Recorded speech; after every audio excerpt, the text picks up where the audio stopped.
We're ahead of their time. All right, now it records. Yes, we did it. Yay. This is pretty good. Nice. Now our dream is being realized.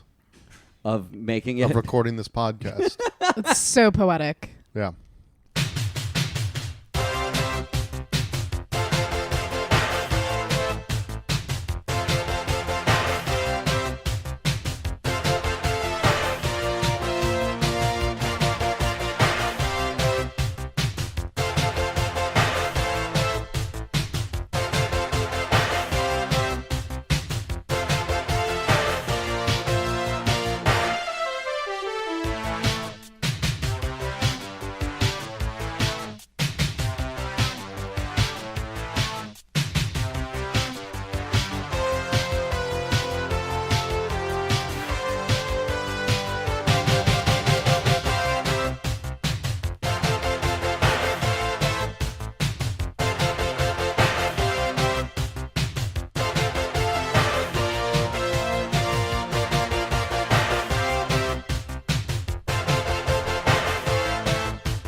Welcome to Bottle Episodes. I'm David Piccolomini. I'm Daniel Crow. And this week we're joined by... Pamela Ross.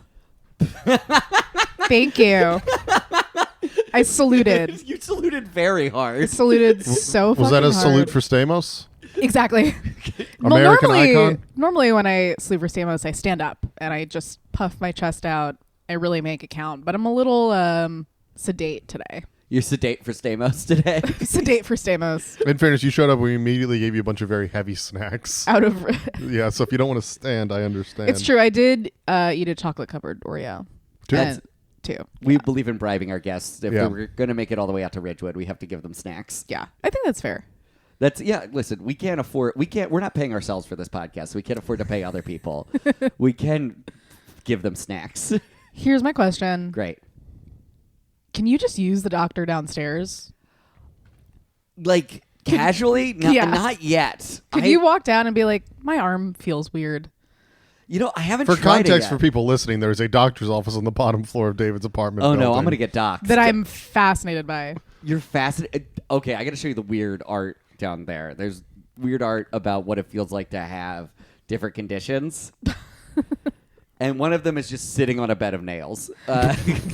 Wow.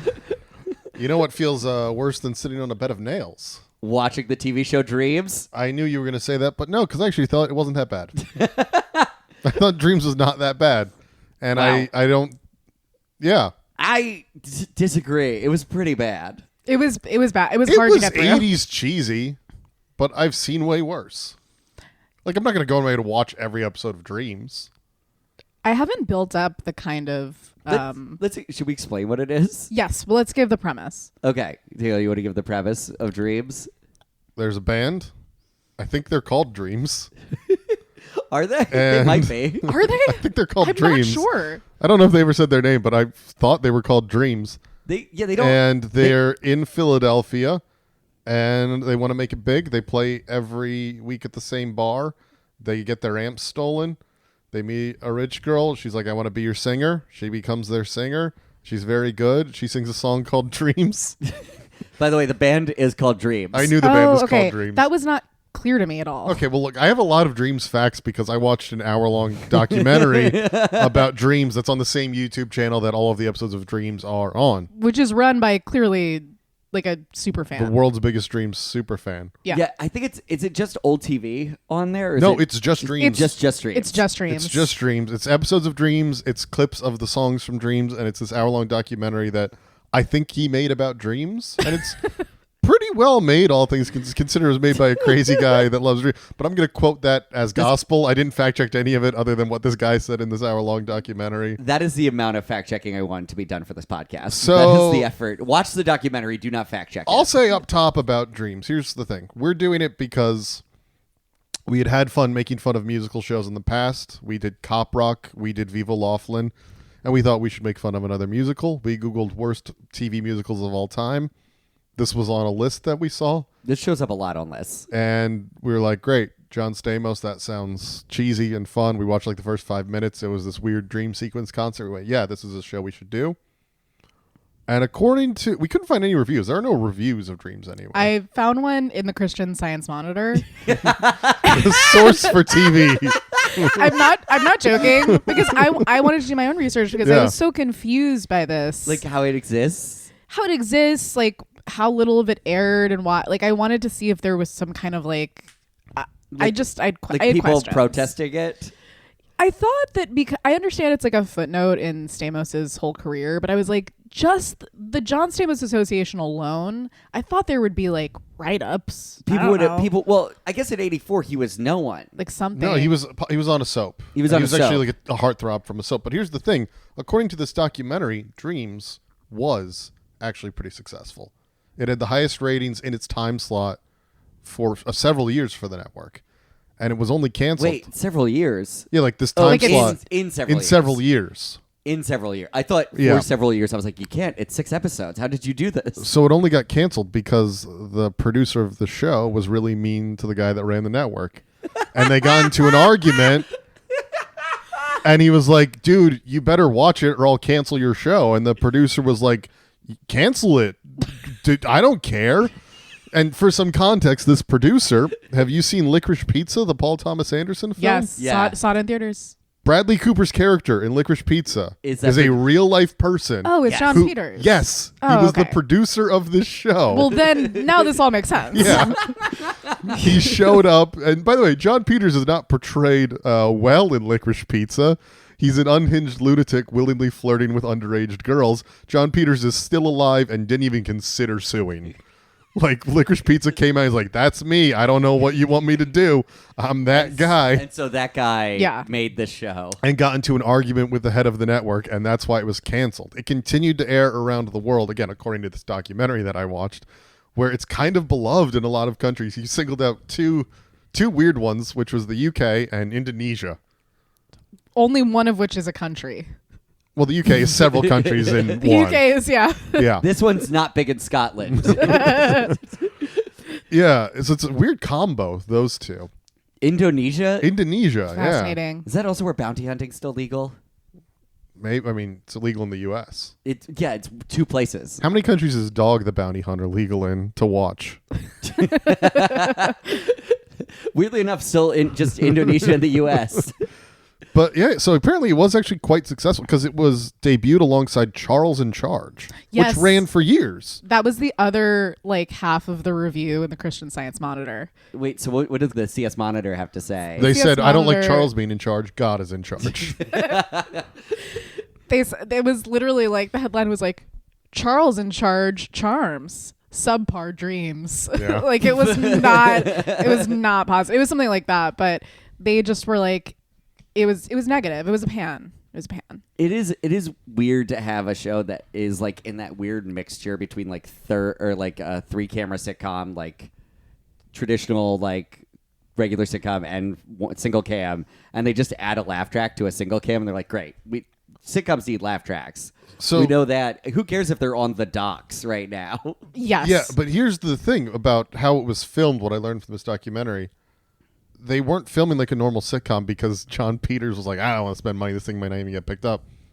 So they didn't build sets, which is very unusual for a sitcom. They were just filming at real places. It was all just on location. So yeah, it looked like a modern sitcom in that respect. Right. And then when the show actually got picked up, they didn't build on normal sound stages. They found an abandoned school and built all the sets there. So there was no audience. was it filmed in Philly? No, it was filmed in L.A. Gotcha. But Okay. the Philly connection is actually very interesting because John Peters was one of the producers of Flashdance.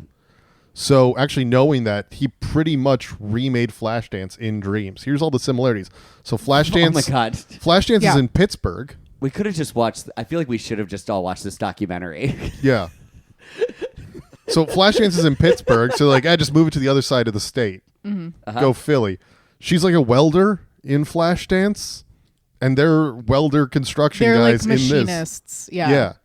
So he's just going back to the well on all of these. Yeah, the bartender in this show is the bartender from Flashdance.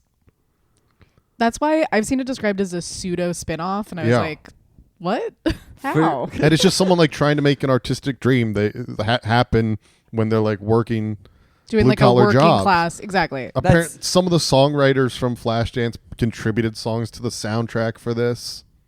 Okay. Ooh. So they're just trying to like cash in on Flashdance being a hit. And weirdly, one of the songs from this became A it, hit? it was a cover, and then Heart also covered Yeah, it. Alone. And it became a huge hit. Yeah. A #1 hit. Yeah. Wait, hold on. So they covered it and then Hart covered it? Yes. So there was a songwriting duo that went by I-10. Okay. They released an EP that the song Alone was on. Yeah. And How then- do I get you alone? Yes. That And then exact song. it was Yeah. covered in the show by this fictional band. Their name is Dreams. Their name is Dreams, Yeah. which John Stamos and the Dreamers. I completely missed as I was watching it.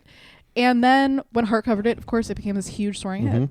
But those guys, they also had huge songwriting careers. Yes, they Madonna, wrote Whitney like a Houston, Virgin. Cyndi Lauper, all kinds of stuff. Yeah, and Dreams. And Dreams, like that's what this documentary was saying. That was like their first big songwriting gig. Was for Dreams. So the first episode, it is basic, it is very cut and dry. yes, Yeah. They're like, we're gonna play our bar, this bar that I know Before we my really get into uncle's the owner. before we really get into the episode, though, I want to talk about the opening credits, Okay. which are the "It's Always Sunny in Philadelphia" credits in many respects. What? It's them just driving around Philadelphia, filming sights of Philadelphia, and then at the end, it has the exact same credit Danny DeVito has. It goes blah blah blah as Frank. That's how the credits in this are. It's the same credits from "It's Always Sunny in Philadelphia." Did It's Always Sunny steal from Dreams? I am sure unintentionally they did that because how hard is your show set in because it's Philly? all just shots of Philly. It's just shots of Philly, but Yeah. it's the weird thing at the end where it's like and blah blah blah as Frank. That's the thing that really sealed it for me. Also, like, how many shows just go around? What is it about Philly that makes people just have to show people? Do you want to get out of the car in Philly? Or do you just want to drive around and get some shots and leave? It's like Because I don't think Always Sunny films in Philly unless it's a location shot. I think they're mostly a studio in LA, right? Yes. But yes, Yes. They're not fully. they're not immersed in the culture. I think one of them was from there, so he probably is. But yeah, Yeah. No. Now that I'm watching it, it is just shots of. it's Always Sunny, man. It's weird though because I can hear it's the Sopranos theme in my head. Is that? No, it's like ba-da-da, ba-ba-ba-da-da. It's a very 80s song that plays. Oh yeah, that's probably why I missed it. I just once the 80s music starts playing, I tune out pretty Yeah. quickly. Well, then you would not have liked Dreams. I see why you didn't like the show now. It is weird because that ballad she sings, like they have a rich girl she's the senator, Senator's daughter. and so she's rich and she has she has money and she's hot and so he's instantly in love with her and then they're like, but I want to be part of the band and they're like, oh well, this is gonna be a problem. Just kidding, she's also amazing at singing. Right. It just every time this like show has a chance for conflict, they just kind of forget about doing it and go, never mind, it works. It's all fine. Exactly. Well, there was conflict within the band where they're like, do we let her be the singer or not? Except for then she sang it, it was fine. Yeah. There's conflict within the band, and then I don't know how explicitly this was spelled out in the episodes we watched, but there's also like a love rivalry, right? Oh, Between yeah. the two women in the band Jamie over John Gertz. Stamos. Jamie Gertz, the brunette who's like already in it as a vocalist. I thought she was a musician. I I, thought she. she's, Oh, no, I think she's like a backup Keyboard? singer. No, because keyboard is Oh. the weird guy in the band. Yes, the weird guy. The people in the You're gonna band have to are be more specific. So Stamos on guitar and his roommate on bass, who's the main songwriter, and then there's this like wild card in the band, who he's the keyboardist. Then there's the drummer who doesn't talk, which according to the documentary is because he didn't have a SAG card. he's just Frank Zappa's drummer, and he's in this show, and so he just mostly nods or Right. writes things down apparently, which I kind of wish we'd seen some episodes in the middle where that, because that's actually a funny gag if you just Yes. don't let the drummer talk. That's how you get around the strike, everybody. Yeah, just don't have anyone talk. Just a lot of miming. So yeah, there definitely was a weird undercurrent of like Jamie Gertz kind of flirting with John Stamos. Yeah. But even then, they don't make that like. I'm not saying you should make it like obvious, but they barely hint at it. Barely. Speaking of love triangle issues, and I'm really sad we didn't end up watching this episode, but this documentary, which I guess everyone should watch if you have interest in dreams. Required viewing if you listen to this episode. But he said Apparently. he said there was an episode where the ex-boyfriend of the senator's daughter shows up and challenges John Stamos to a pumping iron contest. Nice. That's a whole episode, apparently. Wow. To what a compete conflict. for her love. Yeah. And then John Stamos just pumps more iron. They didn't say what happened. Just that there was an iron pumping contest. He's not that strong of a guy. It's also John Stamos, is that what we look for in Stamos? I thought it's good that he's kind of smooth. Yeah, it's not that he's like a ripped. He's not tough. Yeah.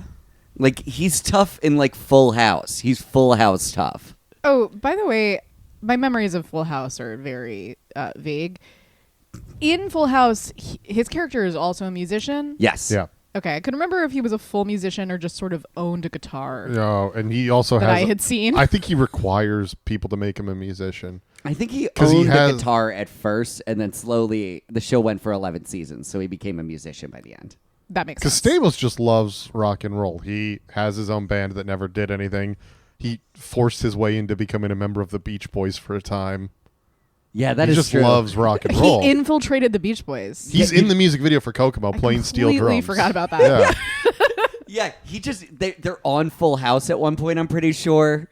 Yeah. He just slowly charmed his way into the Beach Boys by being John Stamos. Which is the real dream. He infiltrated a cultural institution. Yeah. I would kind watch a sitcom about I a love guy it. who's too famous and just tries to join a band he's not supposed to be able to. I would argue John Stamos charming his way into the Beach Boys is the worst bit of charming that has ever happened to any of the Beach Boys, infiltrating their life in that way. including Yes. Yeah. including Yeah. who must not be named. Yes. Are we calling Charles Manson Voldemort now? Oh, I forgot about Manson altogether. I was talking about the psychiatrist that started controlling Brian Wilson's life. This keeps happening to the Beach Boys. This God. keeps happening. I love the Beach Boys' biggest problem is they're too susceptible. Oh my God. Hey, if you're listening and you have a multi-level marketing scheme that you need to make some quick money on, find a member of the Beach Boys because they'll buy in immediately. Just get some fish oil now. Yeah, they're like, wait, it's good for gut health, Yeah. and you got them. They're hooked. I like that we were talking about two completely Things, different. yeah. I was like, Pamela, which one were you talking about? I was talking about Charles Manson. Okay, thank God. I was like, wow, they both know that reference about Brian Wilson being manipulated by a psychiatrist. But now that you mention it, I do recall. I didn't know that one. I was all in Yeah. on Manson. No, he was just like gone for like a decade as this guy controlled his life and took his money. Yeah. Well, listen, if you tell Brian Wilson you like pet sounds at certain points, he will just listen to you. Yeah. He will just love you forever. Anyway, dreams. Anyway, I like we all learned different things during that. Yeah. Hey guys, if you're enjoying the episode, be sure to check us all out on Instagram. You can find Pamela Ross at pam.anderson. You can find me at DPIC Comedy and Daniel Crow at Daniel F. Crow on Instagram. I wanted to say something different because I said that at the beginning, but then it just came out anyway. Anyway, I'm stopping us from listening to this episode instead of... Anyway, check out Pamela's show if you're in New York every Tuesday. Just come. It's at Graham Bar. It's great. Or the Graham. The Graham. It's a dive bar. It's very fun. You should go to it. It's a great show. I'll be there on the August 29th if you're listening to this. I'll be there every August 29th, no matter when you're listening to this. I will just show up. We'll make it a thing. TikTok, Lit Grandma 69, and check out my comedy special, Goblin King, on YouTube. Okay, great. Let's get back to the episode. So Jamie Gertz is fighting with that. Yeah, that other woman, by the way, just an incredible singer. yes, Valerie Stevenson, and I like that you kind of only can tell the women are rivals because they have different hair color. It literally, it's They're blonde like- versus brunette. They're like, We're- wow, okay, cat fight. How are they going to get along? They're clearly two different people. This is Gilligan's Island Completely with a band. different. species of women. Yeah, Valerie Stevenson. I looked her up because I had never heard of her. I didn't know anything. As you shouldn't. And she was. This was like her biggest on-screen role. And then she also did sign some kind of recording contract with CBS. Clearly has a great voice. And she passed away in 2020. Yeah. And that's kind of it. I mean, well, I I'm hate sure- to keep going I'm- back to the documentary.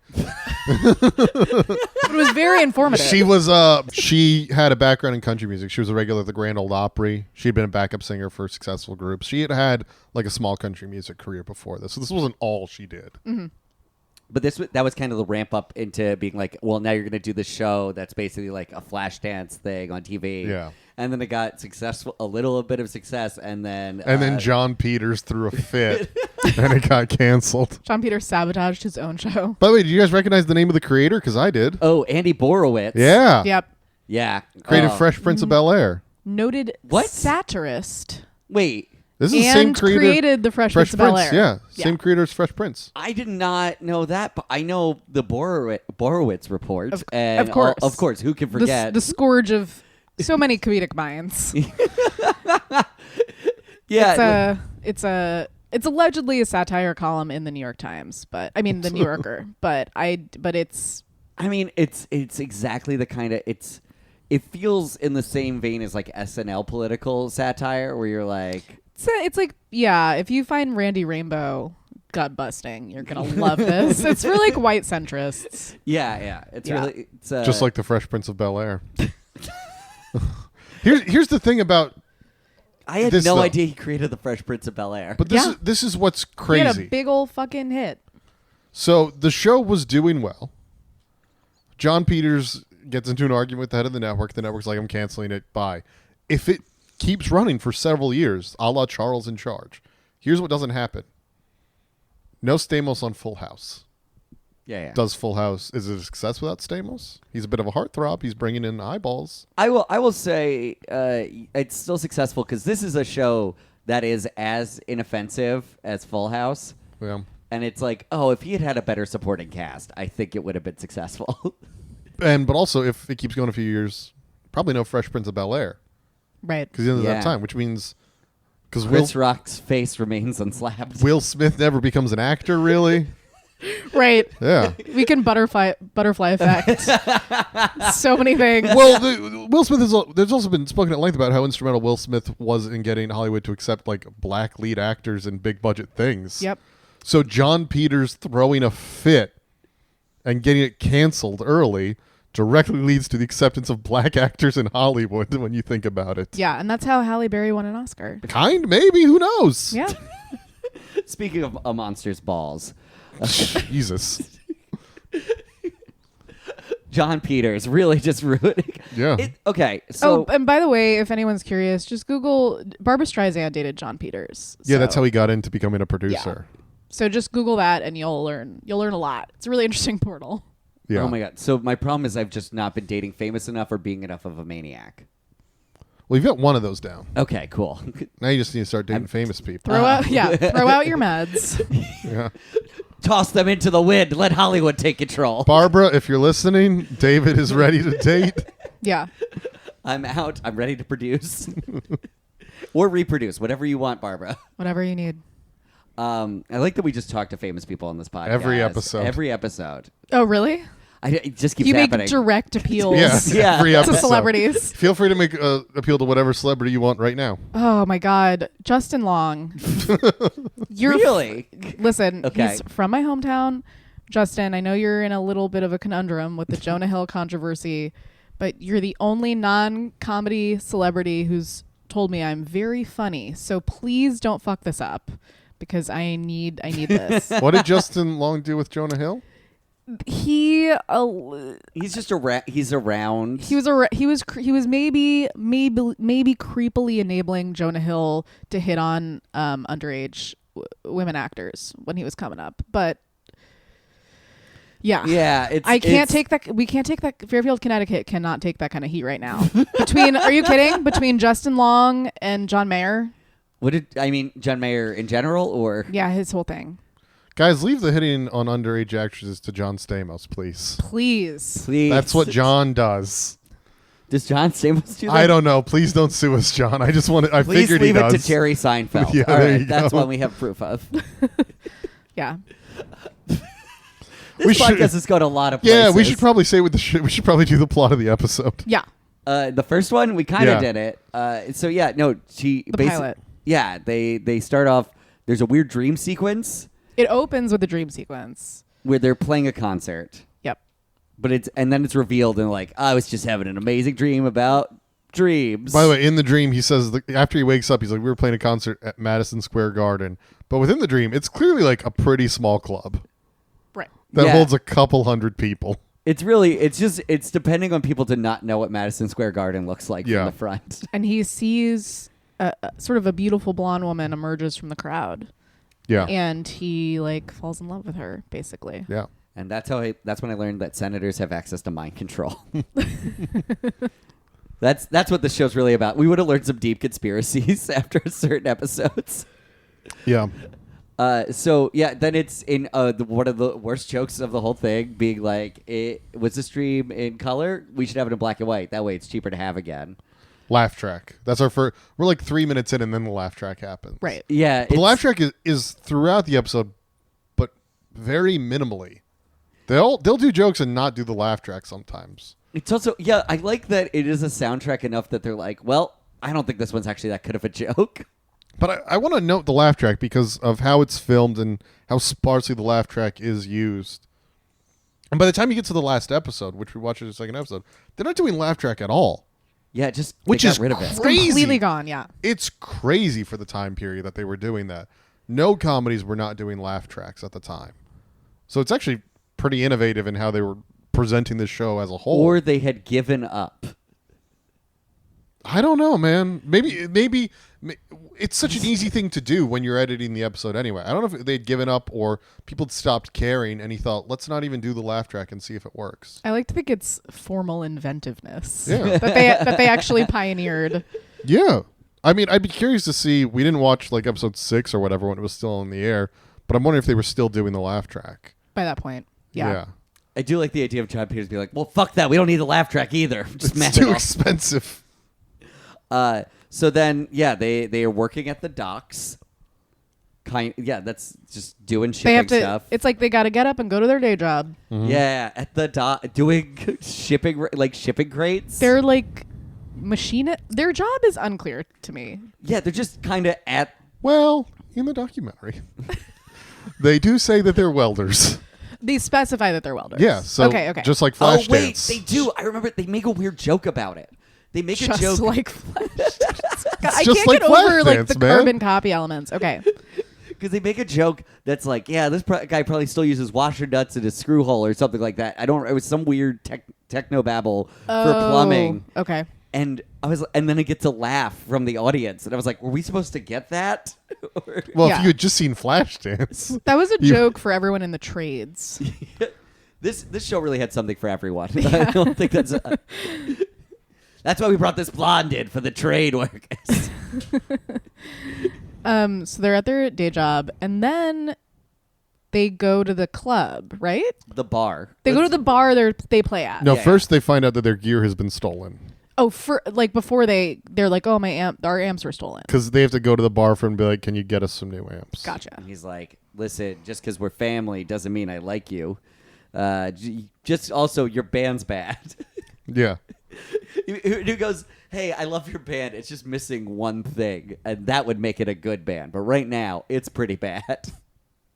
They're Uncle Frank. Uncle Frank. Oh, Frank.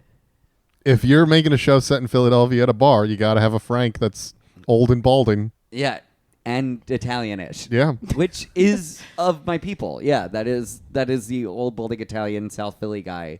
He's around, yeah, especially in the 80s before all the riots. yeah. Before the Always Sunny riots. It's not always sunny anymore. So much blood spilled. So many casualties. It's always sunny as rioting would be a fun. I'm surprised they haven't done that episode. They might have, even big Always Sunny fans. There's like 20 seasons at this point. You could have forgotten that episode exists. The gang's in a riot. Yeah. The gang riots. The gang riots. Yeah. Yeah. All right. That's we'll add that to the pile of spec scripts we're not going to make. Yeah. Okay. So then they go. The uncle's like, "Fuck you guys," and they're like, "We're never going to be able to do this." And then they run into this hot. Well, no, because their plan to make $1,000 is to sell some of their records that they have. I forgot. Oh, yes, Yeah. yes. And he's like $5, and he's like, $5. That's you could give me at least 10. And the guy doesn't say anything and immediately tries to sell the record to someone else in front of them. Like he hasn't officially bought the record off of him yet. He's already selling it. Yes. I love that for that guy. He's so industrious. Yeah. Someone really, moving the plot forward. But the person he's trying to Script. sell the record to is the senator's daughter. And John Stamos immediately falls in love. Because he's like, I dreamed about her.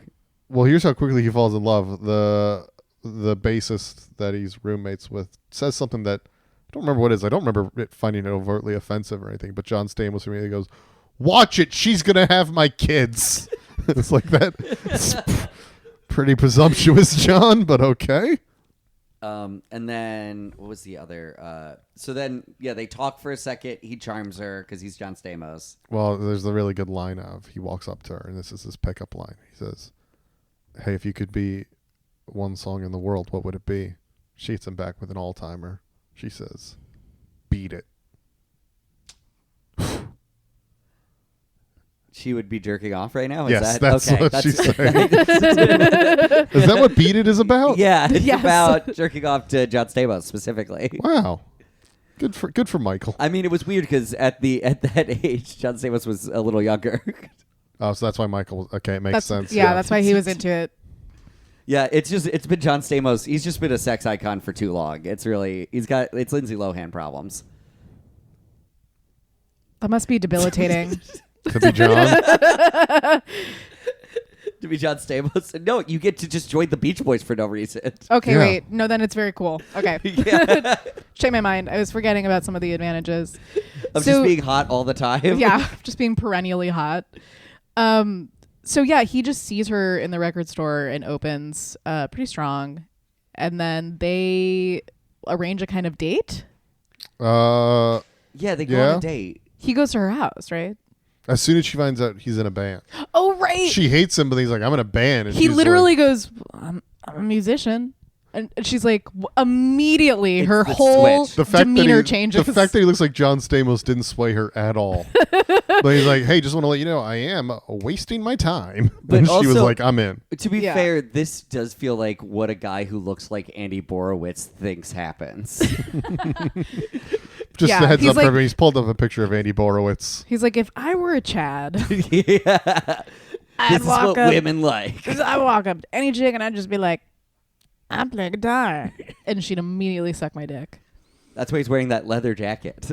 Nice. It is weird to just imagine Andy Borowitz saying all the lines of The Fresh Prince, Well- and it makes a lot of sense. You also have to consider that when he was writing the script, he had to get John Peters to approve it. Right. And John Peters might have been like, "Nah, that's not how women are." Too I'm hot. John Peters. I know. You walk right up to him. You're like, "Hey, let's do this," and they go, "Yeah, whatever." And you go, no, I'm in a band. You lie about that. You lie John." about that. Don't tell him you're a hairdresser. That's how John Peters' That was career his- started. Yeah, that was his job. You tell one famous Jew in Hollywood you're in a band. You date her for a while. You're a producer. That's how it works. That's my dream. So then, yeah, she's into it. He goes over to her. They're like, she's rich. Mm-hmm. She'll give us the money. Oh, they recognize her as Lisa Copley. yeah. They don't recognize her, the guy that works at the record The guy store. that works. Okay. Yeah. He's big into politics. He's really in the loop. Do you know what your senator's children look like? Right No. now, what do they look? Do you know your senators? I mean, for a while I did, because it was Joe Biden. Yeah. Oh, right. You're from Delaware. Yeah. So it's he. We're both from Delaware. Yeah. Ah. No, I don't think I know it. I don't even think I fully know who they are. New York is Schumer and Gillibrand, right? Yes. Great. Great. So you know one family member of one of your senators. Yeah, exactly. Yes. Anyway, Amy, this is a podcast still. We Hi, can't just keep Amy. doing these coded references. We know you listen. She's a former friend of the pod. Oh god. So then he goes over to her place and he tries to ask her for the money, but he's like, "Listen, I like you too much. I'm not going to ask for the money." And she's like, "It's fine because I've always wanted to be a singer in a band anyway." They're like, "Oh no, we have to put this hot girl in the band. She's going to be bad at it. That's why she's not in a band." So they let her audition and she's immediately good. And then the episode ends. She's immediately amazing. Yeah. Like incredible. And then everyone has to, including the brunette, has to begrudgingly agree that she's incredible. Yeah, they are all. They're like, we're not gonna like her, and they're like, all right, she's the best singer. Like, and honestly, she's so good. Yeah, she's so good. The show is so bad, or the show is so mediocre that when she starts singing, I'm like, it like stopped me for a second. I was like, oh, I guess I'll pay attention. Yeah. So then the episode The ends. show. And this is why I don't actually hate the show and don't think it's terrible. Because we skip all the way to the finale for the episode that we watch. Mm-hmm. And just based on them introducing this woman that is great and is going to turn around the band and her having like connections and rich parents and all that, I think by the end of the first season, surely they'll have gone on and they're kind of successful now. No, it's a realistic depiction. They're still playing at that bar at the end. Yes. Like they're still struggling. It's a realistic portrayal of what it's like to be in a band. Well, if they Not wanted- everybody makes it. And I kind of was like, you know what? Yeah, pretty cool. I mean, it had been not that long. It only been like 12 weeks. But there are 3 plenty months. of shows that are very quickly condensing the time frame for how long it takes to Right. get big in whatever art form. This was a whole season, and they were still just an unsuccessful bar band, even though they had talent in the band. They had talent, and they had people that looked like John Stamos. Right. Yeah, they're still playing at that same, and it's for her parents' anniversary party. For her birthday. For her birthday. But her parents have invited all of their rich and connected friends. Oh, okay. to this weird like dive bar. To this gathering. Oh, and they don't want to have the party there. Is it? They want to have it at the Initially. country club. Right. Yeah. Wait, they have. So it's at a school. So the whole thing is filmed at a school. Yes. The So- bar is in the gymnasium. Yeah, I was about to say that's just the gym with the like the theater stage that they have for Uh-huh. like kids plays. Right. That's what they're playing on. I didn't like once you said the school thing. I'm like picturing there, and I'm like, it's too rectangular. That it feels like an Elks Lodge. Mm-hmm. That is also that whole episode. It's the school from the Karate Kid, by the way. Also, that's the thing. They couldn't get famous because then they would have had to find a new school to upgrade to have as new stages. Yeah, I guess maybe that was the season 2 plan or whatever. I love the season 2. They take over a high school, so it's a wider auditorium. They can use. We're playing theaters now. They They're could just have. slowly scaling up. Yeah, They could have just done more location filming. Yeah. They did it in the pilot. Is the reason people don't normally do that because it's inconvenient and expensive? I don't You know. have to secure locations and whatnot. I'm not Yeah. an expert in Hollywood location Well, it's filming. also- But you know who is? Who? David Piccolomini. I did work in production, but Yeah. I think I will- think John Peters and John Stamos wanted to hang around a school and not have anyone question them. I think it. Oh my God. Yeah, that's a we much just we uncover a whole conspiracy that CBS. John, you don't get it. This is just practice. If we can be comfortable in this school, we can be comfortable at any school. They'll never see us. Ugh. And okay, here's one of my hang-ups with the creative choices they made is that I understand that there's going to be probably at least one performance by the band every episode, right? Of course. Mm-hmm. But like this, in the first episode, the song she sings for her audition, you see the whole song, right? Yes. It's a full number, and then at the end when she performs with the band, Same it's number. the same song. It's the same number. It's an 80s like techno remix of it. Yeah. And it's worse. They've just like they've fucked up her audio quality the whole time, so it's that weird like synth voice and Yeah. everything.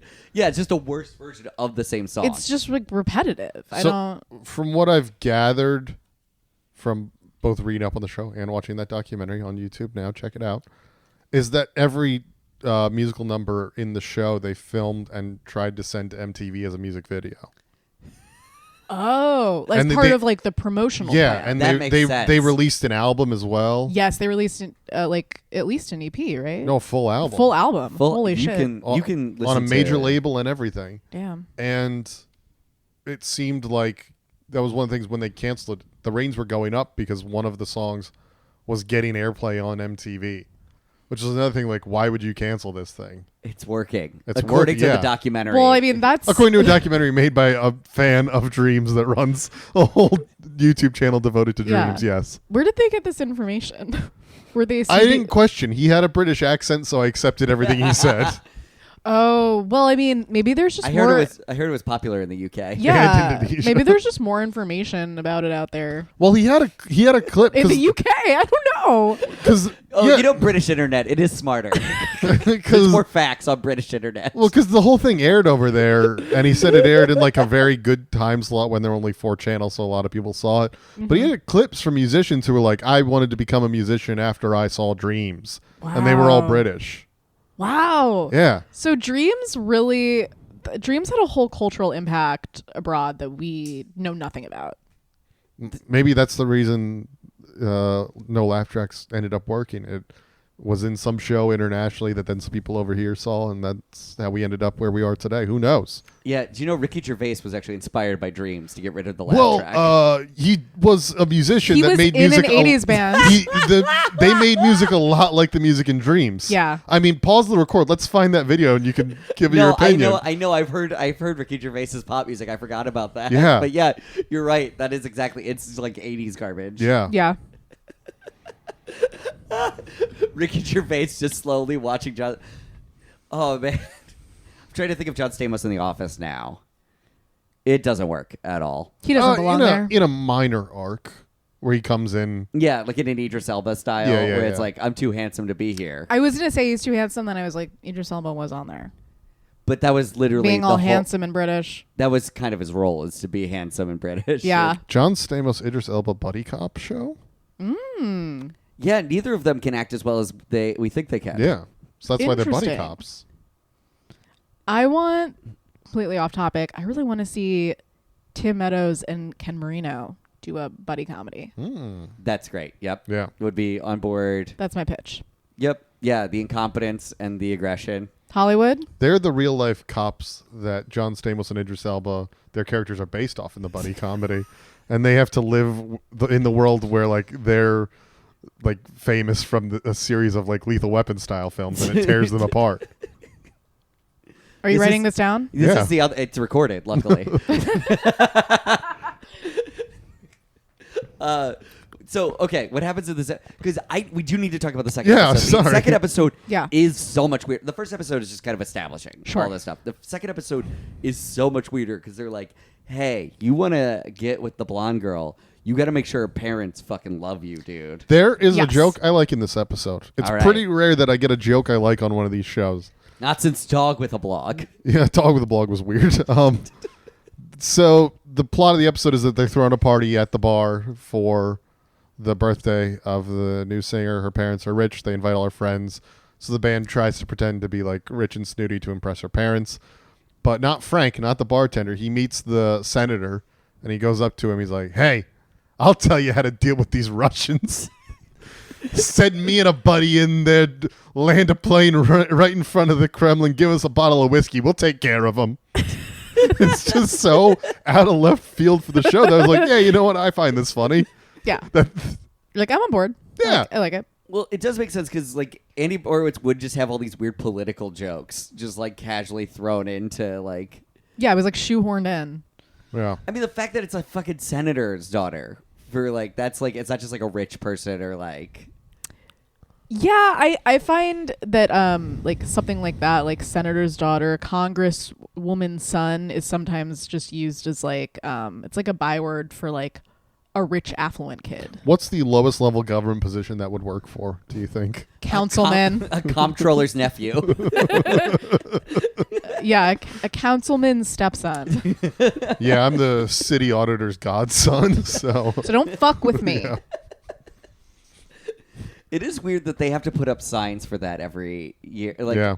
they're like, you got to vote for me, the city auditor. And I'm like, who? What is You're that? running unopposed. Yeah, is that who? Why do you have your sign up? Okay. So they're like, you got a Trojan horse in with, you got to win over the parents. And then he just talks to the mom, and it doesn't work at all. He just talks to her like the whole time, He like almost keeps- the whole episode. And Yeah. all he's saying is like, I want to have a lot of kids. and I want to have a lot He's of like, kids. I'm a family man. he's doing like the fake people pleasing joke of like, oh, he's blowing it, but he doesn't know it because he thinks he's saying the right things. Yeah, he thinks he's crushing it. And then Dramatic irony. the weirdo keyboardist, he shows up in like a full tuxedo, putting on a fake accent and just going around talking to people like, yeah, I was just hanging out with Princess Diana and Charles. They're not real. They're not cool. We're not like friends anymore. I'm too good for them. He just does that the whole episode. That joke doesn't age well. So No. what is his angle that he's just like eccentric? He just wanted He's people to think fancy. he's cool. It's- Or do you mean it's- overall in the Yeah, show? overall, Oh, the well, yeah, character's wild card. deal. Yeah, Wild he's, card. he's, Okay. he's just the weirdo. Gotcha. Comedic relief. You need that in a sitcom. It's the could be- guy you could just kind of throw. Well, no, usually like if you do him right though, they're Phoebe. You know what's a good They're comedic just- relief though? What? A silent drummer that only nods. That's hilarious. I hope he does the ching, or does that count as communication? Yeah, I don't know. Does that? Yeah, is that breaking union rules? But You give animal just like animal style. You communicate. Our drummer's on the spectrum. He communicates through us through drums. I wonder because they hired him because he was Zappa's drummer, so he probably played on the recording as well. I wonder if they wrote him some lines and he was so bad they were just like, "Well, we'll just have you keep nodding." We don't need you in SAG. Yeah. He delivered lines and SAG was like, "Listen, you guys can keep him. We're not gonna." We're going on strike in 40 years anyway. You don't want to be a part of this. and eventually, the Lisa's mom is like, "Hey, listen, I know what you're trying to do." She confronts him. Just fully shuts it down. Yeah. And it was funny though because she's like, "Yeah, this doesn't work. It's not gonna work. It's never gonna work. You should give up." And then that doesn't change. He doesn't win them over. Right. Yeah, it's like a realistic show. Sure, but that's not what they're doing though. Of dreams being crushed. Yeah. I would love if this show is actually just like every episode is them systematically failing. And then they play a song at the end and everybody's like, well, that's cool. Wait, so by the end of season 1, they've made no professional advances That we saw. that we saw, and John Stamos does not get the girl. Yeah. No, he kind of, I guess what they're trying to do at the end, because they sing a song at the end. Mm-hmm. And is that supposed to change everybody's mind that they should be together? Is that what they were trying to do with look how good they are at singing together? Clearly. Yeah, I guess it might They have been should be setting up, fucking. but I don't know. I guess that's really the problem with the show is if you're gonna be this if you're gonna be this cheesy and bold, you should probably do it the entire time. All the music sequences reminded me of Miami Connection. Have you guys seen Miami Connection? No. Oh, it's just a famous So Bad It's Good movie about a band who fight ninjas. Oh yes, I know about Miami Connection. Yeah, all of the music reminds me of Miami Connection. That is very accurate. Yeah. Including the bad bar in all of it. If I found out that they used the same auditorium before the set got torn down, I wouldn't be surprised. They were like, quick, we gotta get to. You tried to see when it came out. Yeah. Like 85 or so. Oh, so it would have been the exact same time. Yeah. Interesting. Miami Connection, 88. It was in the can for a while before it got released. Wait, they didn't just release this gem immediately? No, because it was just an independent film made by some guy. It wasn't like a studio production at all. It's just a guy who snuck into a school, found the sets, and was like, I know what we can make here. Yep. It's finally time for my ninja. Thank God I wrote this script about ninja musicians already. Again, they're against ninjas. They do taekwondo. They're musicians that they hate the ninjas. Okay. They're they do not taekwondo. ninjas. They do are martial taekwondo. artists. They are martial artists. Which is what Dreams needed. It needed martial arts. Yeah, I would. It needed martial arts. It needed stunts. Yeah. Okay, honestly, let's get into it. Last thing we do is we're gonna say one thing we would do to improve the show or fix it in some way, and then also a show we'd recommend. that we think people should check out? Daniel, do you want to start? Because I feel like you're already halfway through with stunts. Yeah, no, this should, like, if you want to make a show about this rockin' band, make their lives rock as well. There should be cool welding stunts that they do, where they like fight off some guys with their welding tools. Honestly, that's cool. Yeah, Yeah. I'm more in on this show with John Stamos using like a welding gun to fight thugs. It'd be sick. Yeah, that's what I would change. Make their lives as rock and roll as Yes. they wanted to be. There should be gutter punks that are in opposition to them that they rock and change their mind. And then they beat them up. They beat them up before or after they changed their mind with the power of rock? Before and after. That's the whole episode. And do you want to recommend a show? Yeah, if you want to watch a show about a band trying to make it, watch Nirvana the band, the show. It had 2 seasons on Viceland. It's very, very funny. Where can you find it now? Is it only on the Internet Archive? Yeah, it's on the Internet Archive. The creators of the show, So it's free to watch. They don't like Vice and like watch it pirated if you want. I don't care. Great. So go to the Internet and you can find it there. Pamela, what would you change about the show?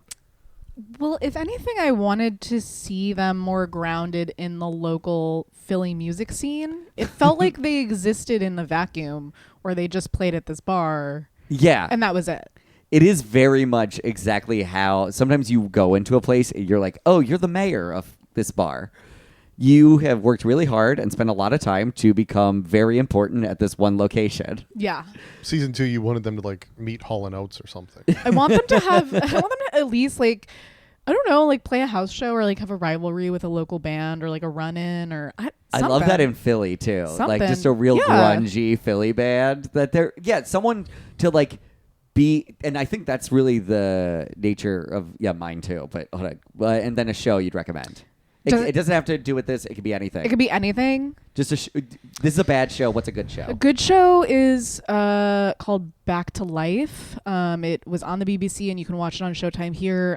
Daisy Haggard made it. You may know her from Episodes or Breeders on FX. Oh, okay. And it's a really, really great like kind of dark comedy drama about a woman from a small English seaside town who was in jail for a long time, and then she comes back and has to readjust to her regular life, and Daisy also stars in it, and it's really well done. Like a funny Rectify.